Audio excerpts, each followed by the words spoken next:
Okay, so I have done a lot of work since any filming. We have a spot here, which I mentioned earlier, that, as you can see, we got some more rust here. We've actually got some holes here, so we need to take this out. What I'm thinking is a little triangle piece here. This is why this is not welded here, because I'm going to take this out.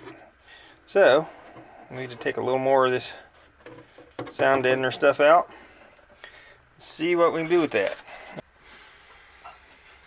Alright, here we go.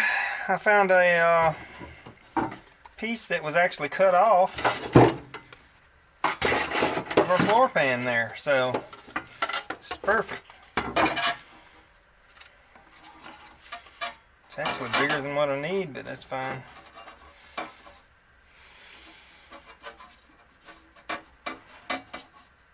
So we want to make this part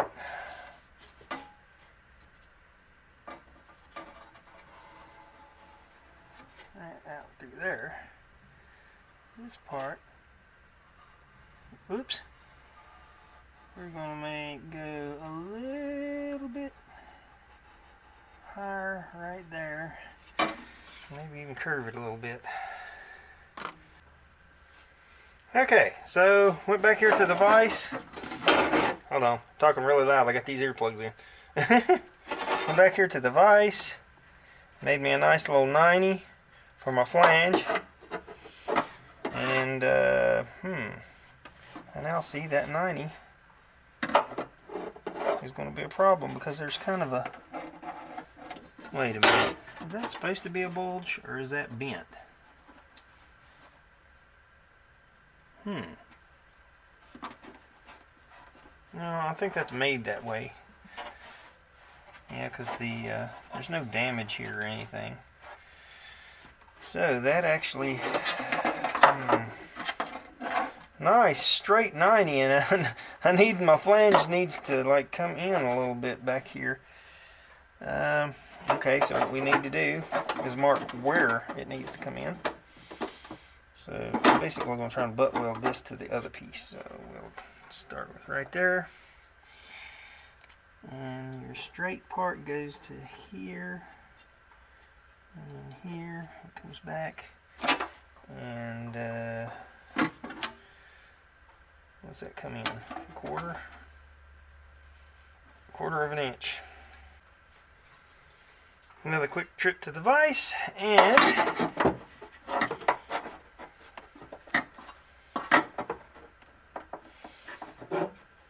oh yeah, that's looking pretty good. I went ahead, made this curve in, and then I went ahead and started a little flange up here on that side. Now comes the really tricky part, getting it to bend everywhere I need and go down in there. This is going to be very difficult to show y'all what I'm doing because I'm having to do most of this bending at the vise. So I made another bend or two with the vise, but that's not getting me where I need to be. So that's why I brought the anvil, because we need to be able to work this without having to run all the way back there and back, because that's in the far end of the shop. So first off, I got a little dent here. I want to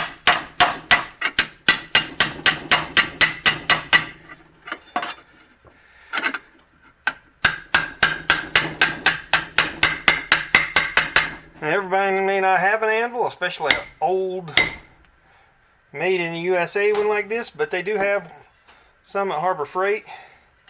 And I mean, it's not like you're going to break it too easy. I mean, if you did, that would be terrible, but you know.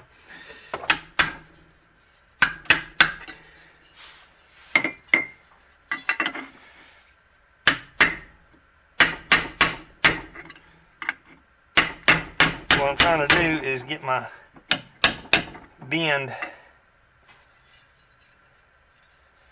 up more.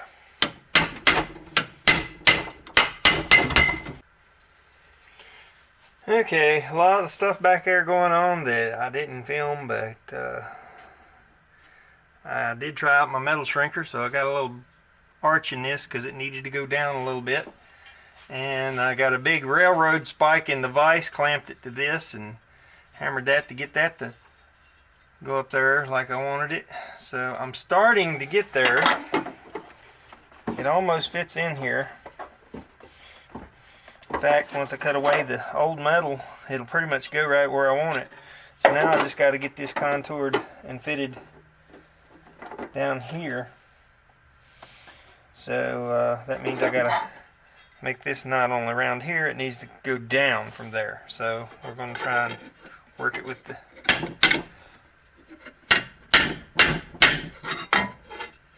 very unstable. I've got it on the bounciest part of the dang floorboard. Maybe if I move it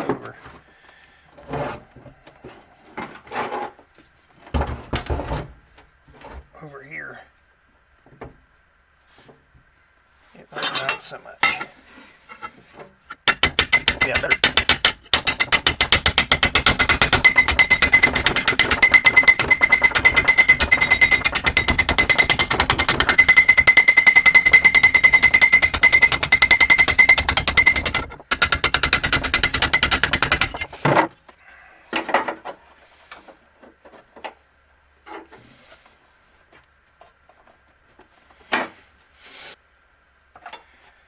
Okay, we need to go down a little more right there and then back up right there.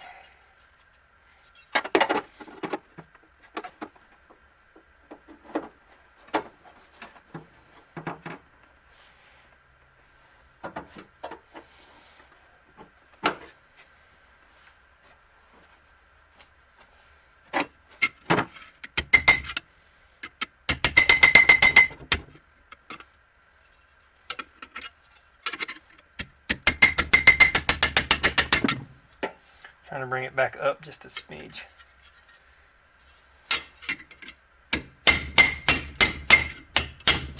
Get that front edge, because the slope meets the turned out part right there. I have to trim this end a little bit because it's got to sit over there more like that. By golly, that's looking like something. I don't know what, but it's looking like something. Alright, so I think we're pretty much about got her to fit, so we want to take and put some marks here. Now, these marks, when you're tracing a piece that you want to fit in your spot here, your marks need to be left. Meaning when you cut, you want to cut beside your mark, not take the mark, because the mark is outlining where your piece goes. And in this case, I'm going to leave a little extra. It kind of needs to lap a little bit. We're not really trying to do a butt weld, but I gotta cut this hump out because my corner is not as sharp as that corner. But we definitely want to make sure that we got good metal to weld to. So, that being said, I'm going to actually put my mark, my cut mark. This is going to be my cut line. Get up here close, but I want to get all that rust I can. We're going to leave about a 1/4 inch flange for the time being. As I've said, this is going to be tricky back here. I may have to sawzall that or something. I'm not real sure yet. But if I can get this part right here, then we're on to something.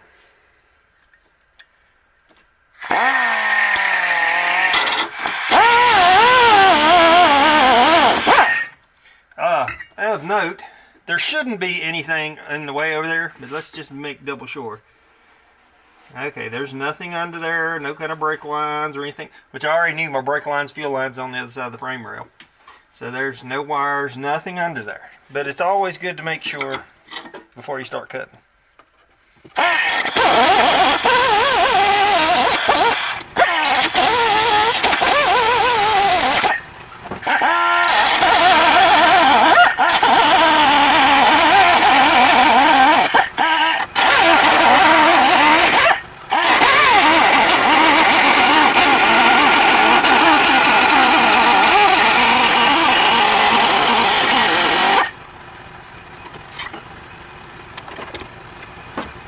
Man, that thing's getting cold. Suppose I could have my gloves on, huh?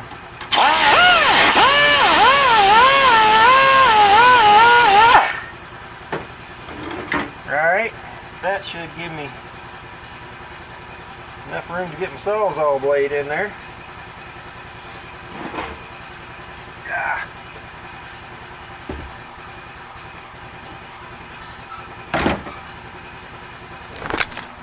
Uh-oh. You got drunk, fell over. Told you about that shit.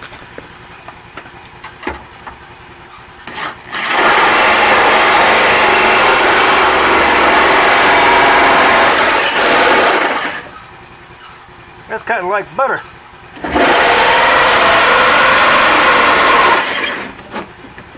Which in a way is not a good thing, because that means that it wasn't nothing but rust.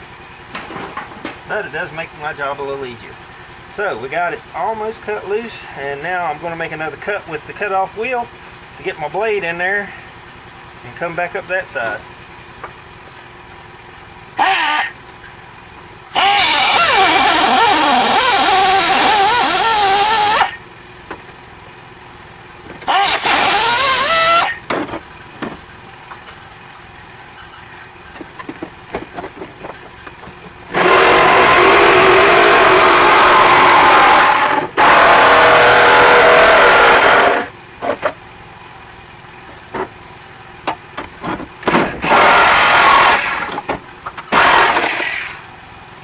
Now, got one more tricky spot right here in this end. Only thing I can think of is try to reach over here with the cutoff wheel and cut it from the bottom. That's going to be very tricky.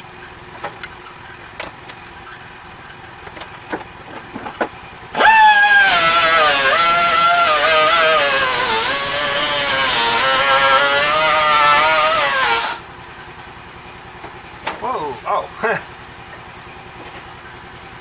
Piece of metal started bouncing and reflecting the light. I was like, what is that? It got electrified. Perfect. Okay, so now we have now made this using a piece of cardboard, construction paper, and into a flat piece of metal. Now, here you can see a little bit how, what I was saying, it's not exactly perfect contour, but see how it's pretty close. Now here's the moment of truth. How well does this fit down in here?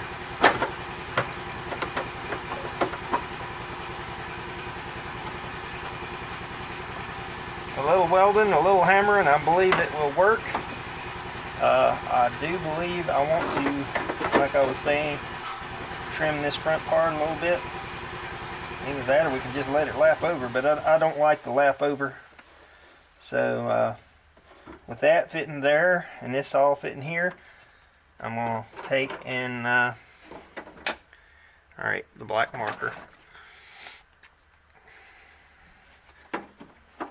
Now if anybody's wondering why I have a silver marker, it was a multicolor pack.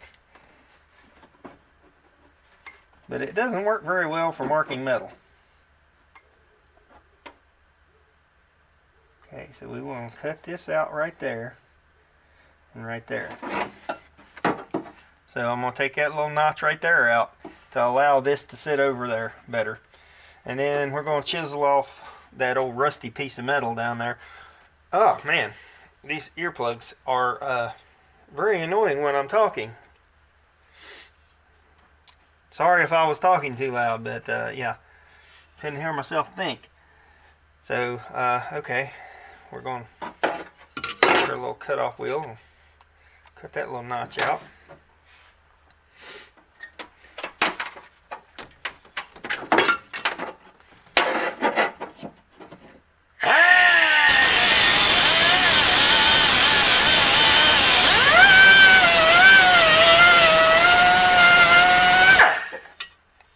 Boy, I did pick the wrong time to take the earplugs out, huh?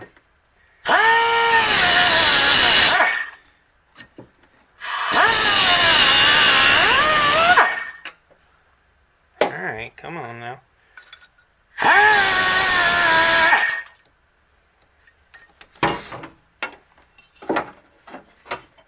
Oh, yes. Just like a puzzle piece right there.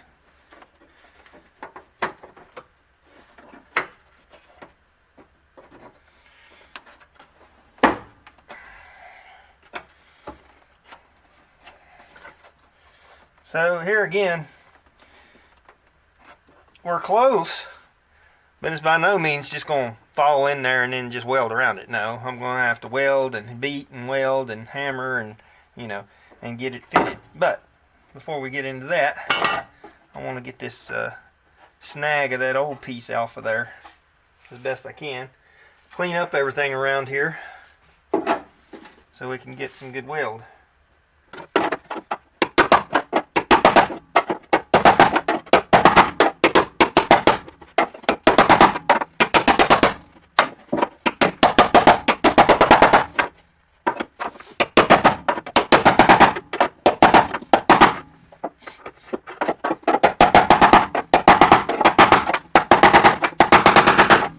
Where's my earplugs, huh?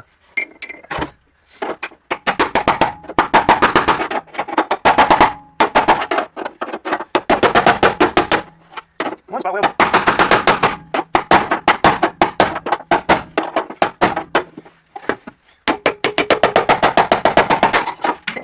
Two spot welds. Pinch weld. One spot weld. And that one is cooperating. But we got that out of there. So now we'll need a little bit of grinding here. So I'm going to need another disc and put my little grinder wheel thing back on. Although I'll hit it a little bit with the wire wheel that's on there first. Or actually, you know what? If I can get that to it. Oh, yeah. That'll take care of those spot welds.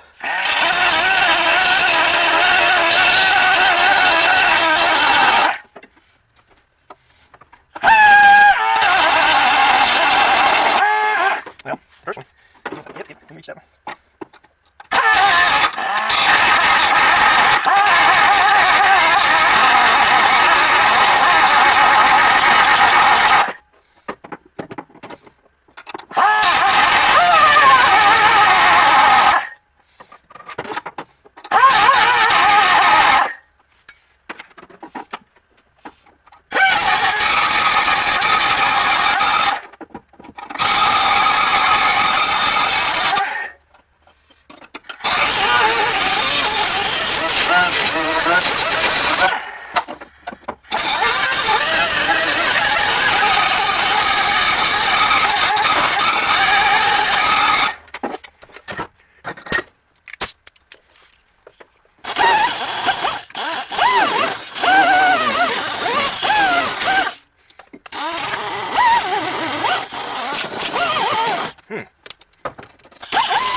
Tree that disc up a little.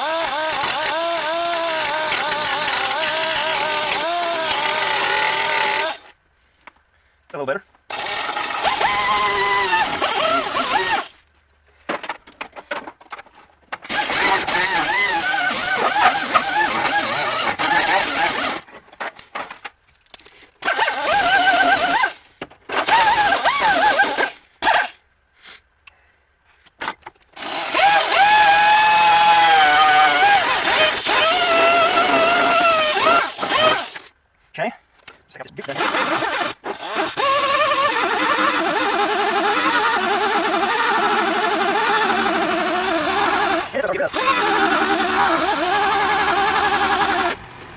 again, I may trim my piece a little more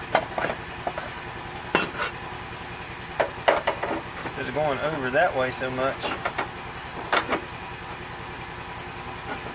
Still want to kind of keep an overlap, but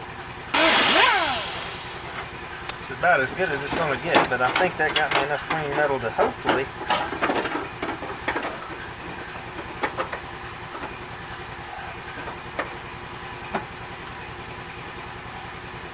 weld to. Yes, that looks good.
Okay, so that's got that back end where I want it.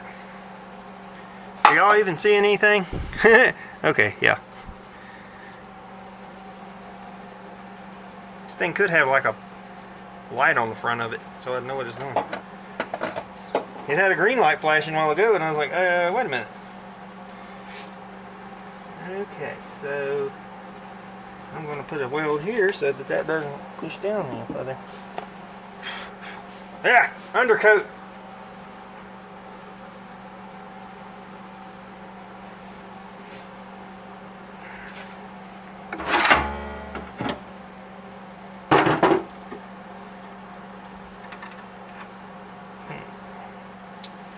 Now, this next part may become a little tricky. It's tricky. Like I said, I would like to do this front part next, but it may not be the proper way to go.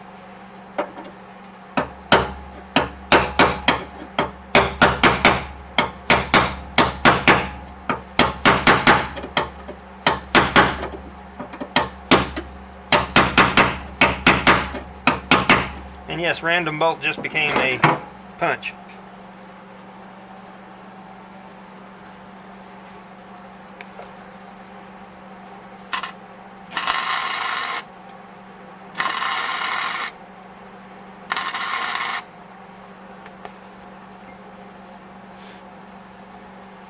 Well, I think I'm going to weld a little more right here and then work that part around.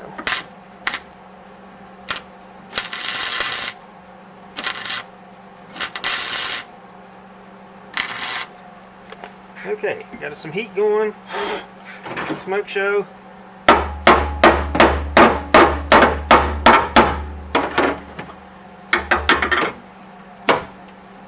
Nope.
little pressure, a little welding. The heat of the welding helps to maneuver it. And I got a going into chisel right here.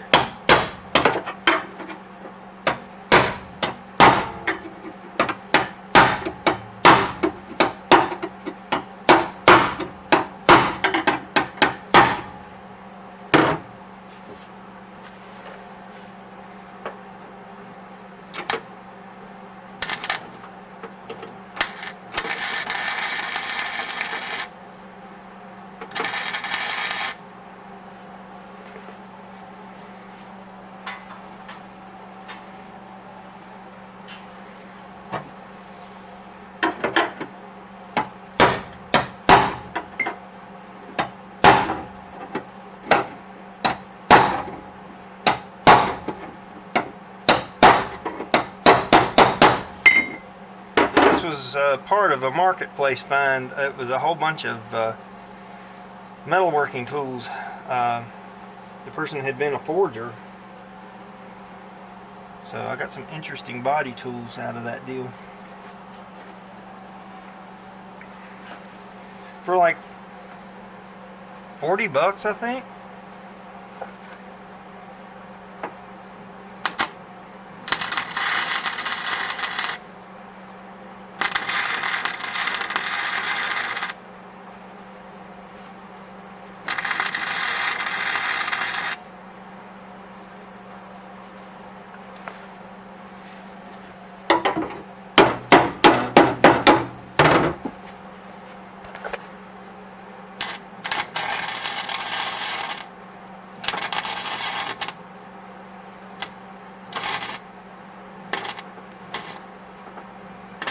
Yep, burn a hole in it.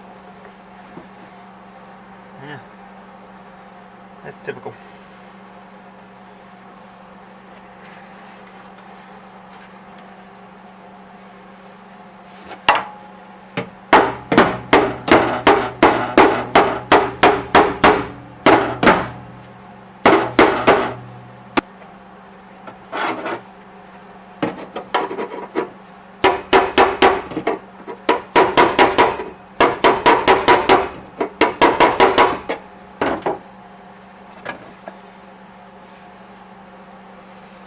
Now I'm going to use the edge of the... Oh!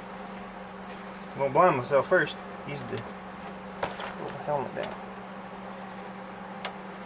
The welder to hold that down. Maybe.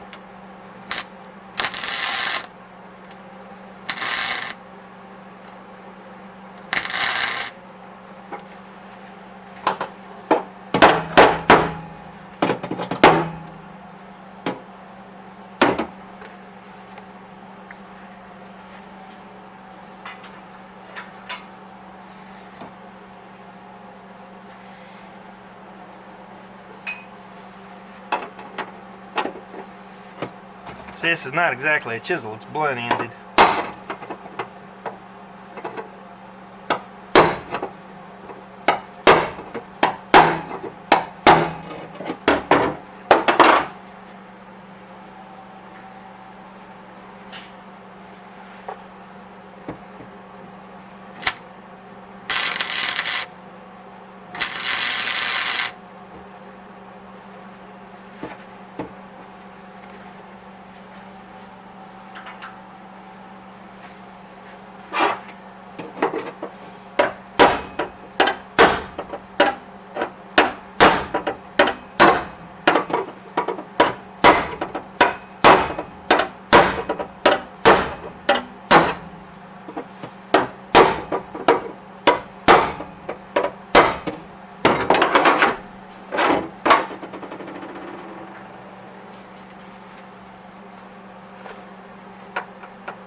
There again, using the heat from the welding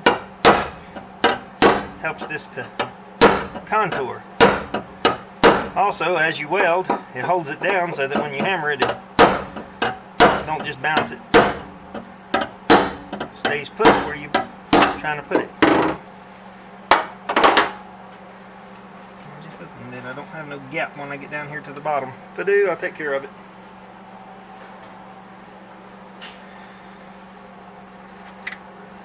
Grandma always said there's a remedy for that. She never did tell you what the remedy was, though.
Oh yeah.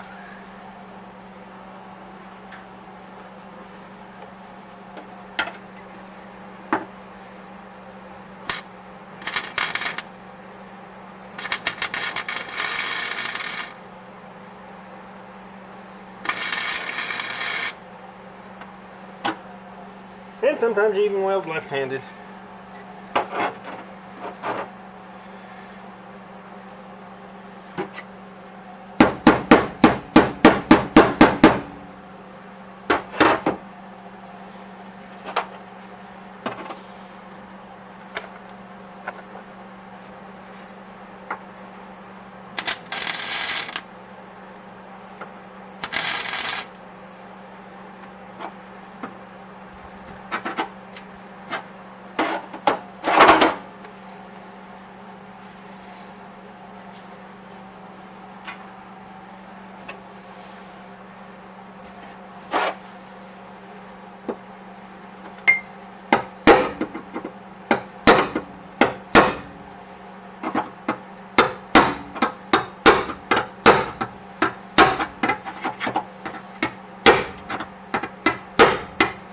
I think I've showed y'all more on this one little patch piece than the whole floor pan, as far as actually fitting a piece like this in. Now, I may have to hammer this other piece here from the bottom up a little bit, but we'll get to that here in just a second.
Oh yeah, that fits nice.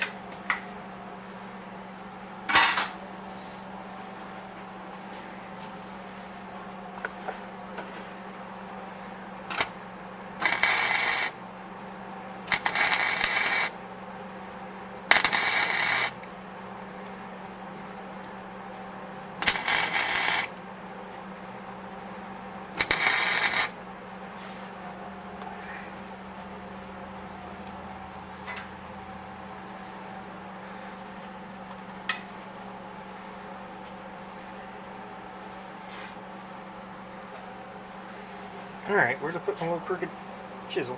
There it is.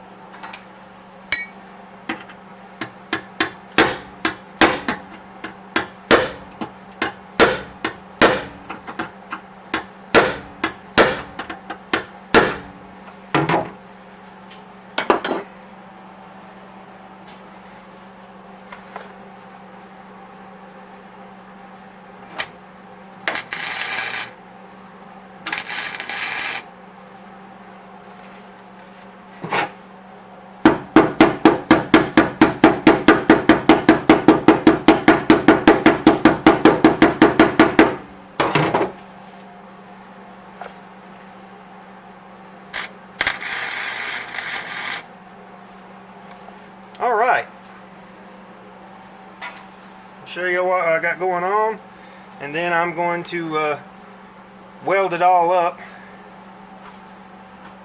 No use in blinding the crap out of y'all in your further than I already have. Let me try and get you loose without.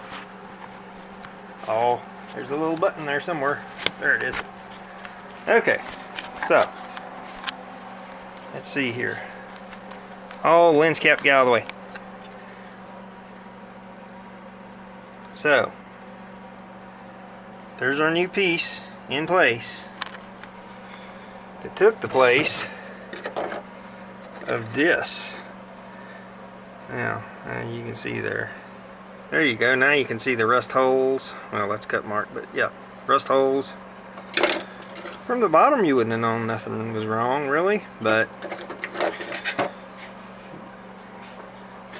so as you can see here, that goes all the way back to here, our new piece, and there's no rust beyond that.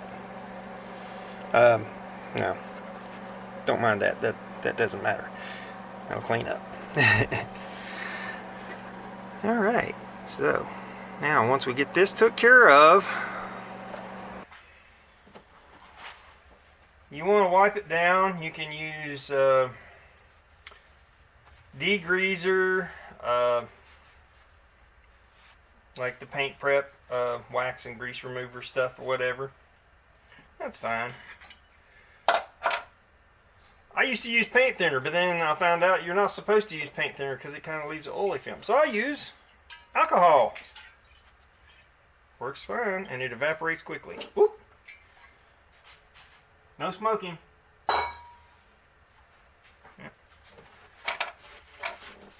Because our main thing here is to get it clean as possible. And see all that? Yeah. You want to try to paint over that.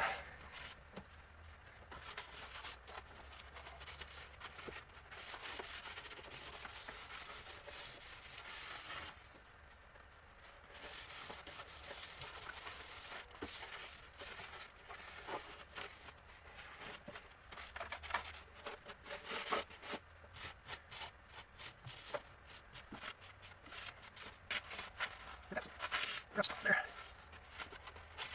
But the main thing is, these little tiny sparks won't matter once I put my coating over it. So then we'll let this dry, and then we're going to do the rust converter. Yep, all kind of nastiness come off of there. And we're going to take a second towel and dry it a bit. Now, I know everybody's going to want to know, this is my fake moonshine from the rat rod. It was most of the way full. I've been using it for cleaning all kinds of stuff. It's mostly rubbing alcohol diluted with a little bit of water. Shake it up and it looks like real shine though. Take the lid off, you'll know the difference.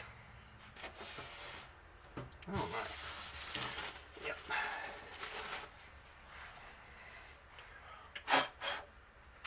Okay. Looks good enough to me. And here, once again, our rust reformer.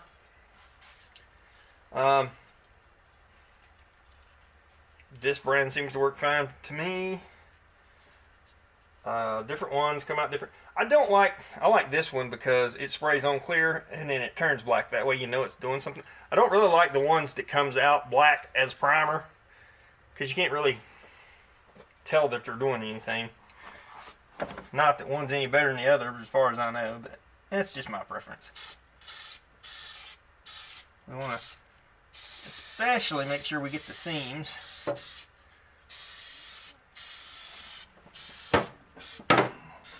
we're going to do the whole town. Oh, this stupid can is spraying everywhere. That's what happens when you store a spray can in an unheated garage. This is at least a year old, I'd say. Maybe if I didn't take so long to get my projects done, I wouldn't have to worry about it. Now,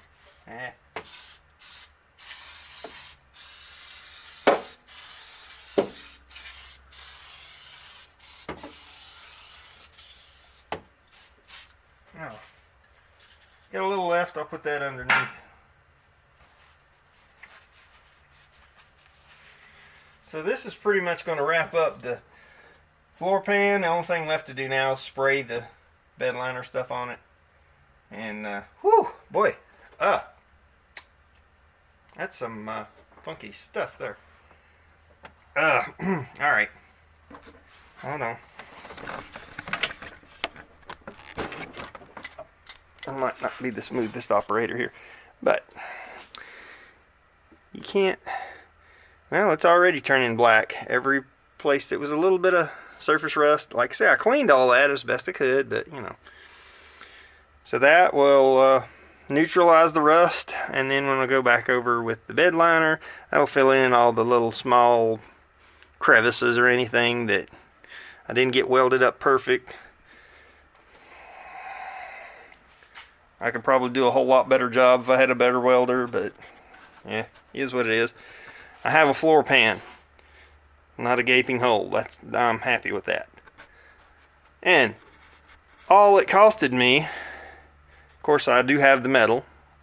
If you had to, say, source the metal, whatever your metal cost you, some welding wire, lots of time. Is it worth it for your average enthusiast to buy the pre-made floor pans? If you have no experience, then maybe. But,